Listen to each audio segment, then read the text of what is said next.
This is Jason, better known as Plain Go and Chill. As you can see, he's been around for a little bit. Mostly he makes Planet Coaster 2 content, and has a generally relaxed and healthy pace of playing the game.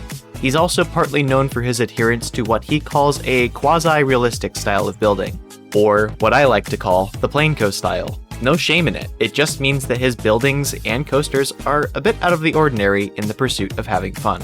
Out of the blue, he contacted me. He was impressed with several of my recent coaster designs, and I have lots of previous experience with projects I look back on as great stepping stones towards something greater.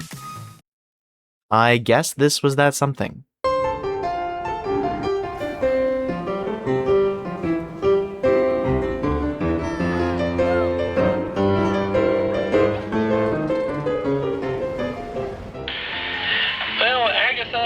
Management have been slaving over ideas to turn this spot in the middle of the square into something special. We tried flat rides, but it just wasn't working for the vibes of the park. We have an idea for a coaster which could fit nicely in this space, although it'll be a squeeze. Number one, they need to build using High Peaks construction and specifically their steel top wooden coaster model. Number two, a slow lift will not do. They will not be satisfied with that. Number three, get as much runtime out of the space as is reasonable. But number four, be careful of the town taxi ride that's just below the raised land. Its entrance is close to the surface and it needs to be preserved for future decor. It appears I have my work cut out for me. I have less than a 17 by 17 gridded area of 4-meter pieces to get a solid RMC in here, and it isn't gonna be easy. It is, however, quite literally a centerpiece, which is perfect for a roller coaster. Let's see what we can come up with. Because of how tight the space is that we're working with, I kind of want to get a turnaround going right out the get-go, and I'm thinking I'll do something like what you would see on Twisted Colossus, where the train bounces up and down for a little bit before it even reaches the first lift hill. I found through doing some research that RMCs have a tendency to go at an incline of 45 degrees, so I just kept that the same. I could have gone a lot steeper since this is Planet Coaster and I really don't have to worry about realism in this park, but I figured it'd be a good idea anyway to keep with the standard or norm, and that's especially important because I don't necessarily want this train to be going so quickly into the turns here that it's going to be enforcing a lot of vertical G's on the guests if I properly bank my turns. With as little space as I have to work with, I need to find unique ways of making turnarounds which don't feel super repetitive. If everything is a helix, this isn't going to be a very interesting ride. So I end up going for something of an Immelman or half loop into dive roll combo thingy.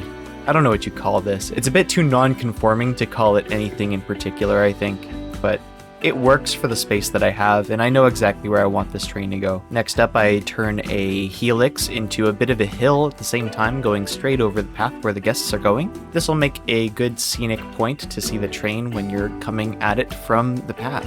Now I need to find another unique way to turn this train around, because it's going straight at the station, and if I go straight over it, then dealing with floating supports is going to be a big problem. So I opt for a big helix going down close to the ground again.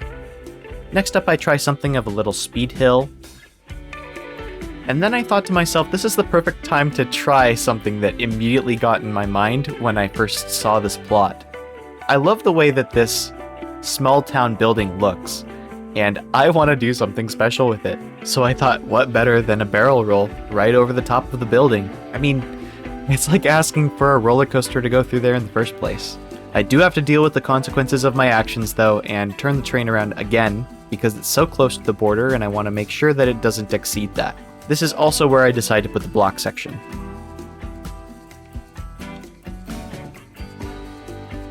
Finally, we start with a non-banked turn, going back down to the ground to gain some more speed. This is especially important if I'm going to have 2 train operations. The coaster is coming pretty quickly at that entrance queue, and so I need to do a pretty tight roll through here, but because this train isn't going at very high speeds, this helix isn't actually as bad.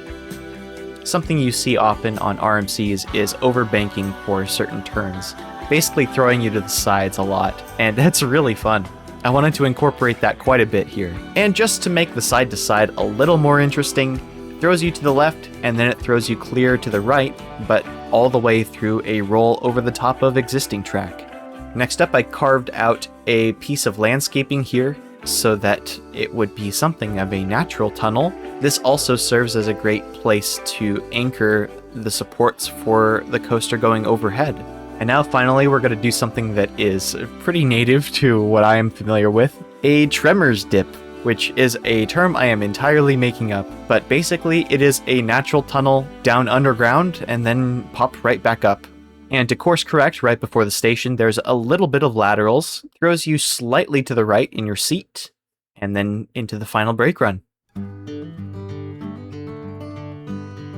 And of course, I can't let the coaster stay the way it is without fixing the supports over the top of that small town building. And so I use the traditional supports as reference and just make it all myself, using the roof as basically an extended support platform.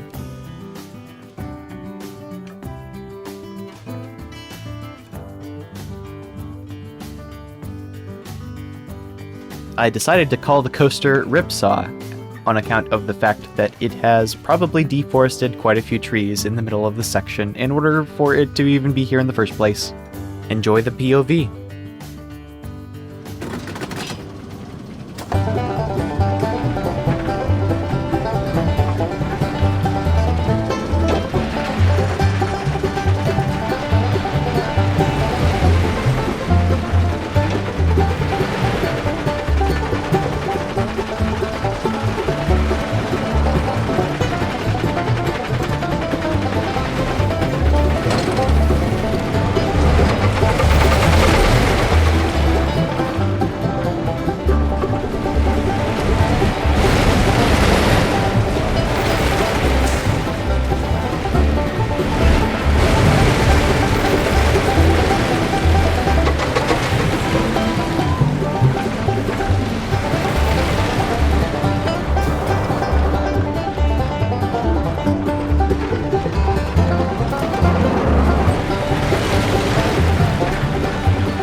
Hey you.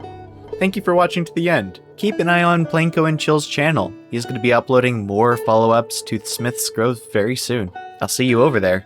Have a good one. That's an order. Follow it, good soldier.